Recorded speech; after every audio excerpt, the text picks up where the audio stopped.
Well, just talking about the economy, we've got this Rajrishi Singhal, Head of Policy and Research of Dhanlaxmi Bank, for joining us. Thanks very much, Mr. Singhal, for joining us this afternoon on Bloomberg UTV. And I'm sorry I got your first name a little wrong. But Mr. Singhal, just to get started, IP number at a 28-month, for the first time, contracted for the first time in 28 months, negative 5%. What are you making of that? Well, I think it was expected.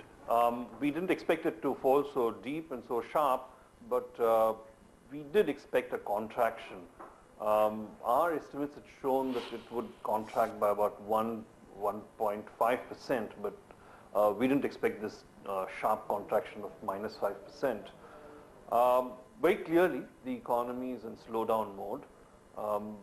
There were two ways to look at this contraction. One is you could say that there is a high base effect in play, and that is partially true because last year October had a growth, IIP had a growth of 10.8%. So based on that 10.8% this year, definitely there is pressure on, from base effect. But if you look at month-on-month growth, there are very clear indications that the industrial production has been contracting every month, and to my mind that indicates slowing down in the economy, and that also to some extent indicates the effect of the RBI rate actions in the past. Some of that with lag effect is now taking hold in the real economy. Mr. Singhal, of course it is the impact of those 13 rate hikes that we've seen over the last few months, but I just want to pick up on consumer durables output as well. That saw a degrowth of about 0.3%. Festive demand clearly was not looking too robust. I think that also is now beginning to become a worry in your opinion? I think so, yes, of course. I think it's not just the interest rates that have some play there.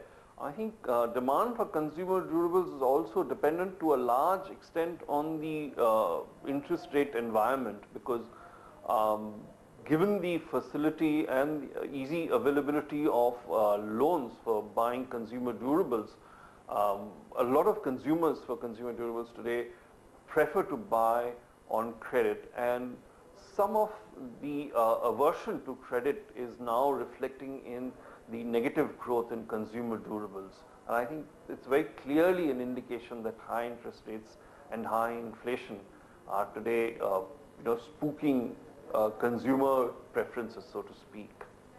Mr. Singhal, in terms of fiscal stimulus, because this pretty much takes us back to those post-Lehman days when, of course, IIP was actually seeing a degrowth very strongly for a few months. Of course, at that point, there was more arms and ammunition in terms of fiscal stimulus that the government did in order to come to the rescue of the industry. What happens right now? You've got growth that is slowing down, you've got inflation that is stubbornly high, you've got a fiscal deficit that is not really going anywhere, and a huge sort of a gap that needs to be bridged. Is there any room or fiscal stimulus? Is that even an option? Of course, a lot of this is also more of a demand-supply concern, right? True. I don't think there is much room available for the government to bring into play a stimulus package, a fiscal stimulus package at that. Because if you look at each part of the, on a disaggregated level, your revenues are lower than expected, your expenditure is higher than expected, your economy is not growing as expected. So therefore, the room available to the government in terms of maneuverability is very limited.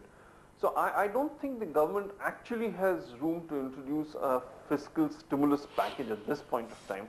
However, I think what the government can do and should do is probably improve the policy environment, because in a situation like this, when you have aggregate demand tapering off, the only way to spur investment demand, and you need investment demand to spur growth, so the only way to spur investment demand is to improve the policy environment.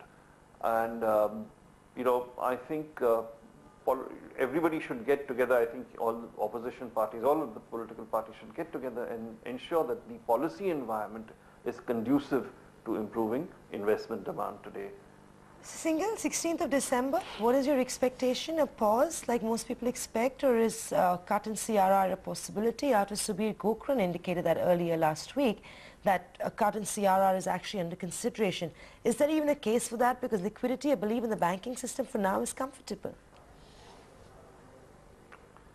You know, I think a pause is definitely on, but I am not so sure about a CRR cut, primarily because some of the liquidity concerns have been met through the open market operations conducted by the Reserve Bank.